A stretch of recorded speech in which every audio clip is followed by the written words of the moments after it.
The flash on this camera is very simple to use, just like almost any other camera. Basically, just pop the flash using this switch here. And in the auto mode, the flash is forced to intelligent auto flash. So depending on your distance from the subject, it'll automatically power the flash accordingly. However, like most auto flash systems, if there's enough light, then the camera will choose not to use the flash because it doesn't realize you want to fill in shadows, for example, in someone's face when you're outdoors in the sun. So I usually don't like using the auto flash for that reason. If I choose to use the program mode, which I normally do, I can change the flash from automatic by pressing the flash button right here to the right, and then go down to forced flash, or sometimes I choose synchro flash if it's a night portrait.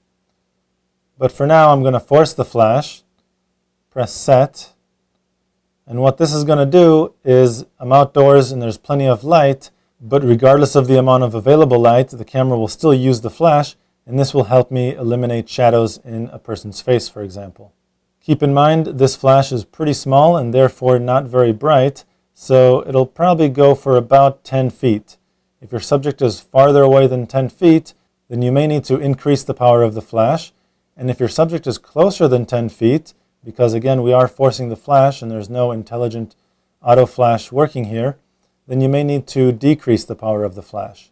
To do so, press the exposure compensation or the up navigation button right here. Press it 3 times until you get to the flash exposure value.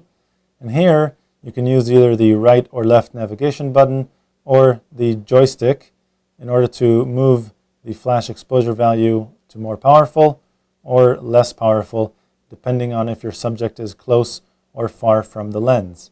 Again, at 0, it's probably only good for about 10 feet. So if you find yourself in a low light environment and you are 20, 30, 40 feet away from your subject, there's really no sense in using the flash. You're going to want to increase the ISO to make the camera more sensitive to the available light. To find out much more about digital photography and your digital camera, go to lbguides.com.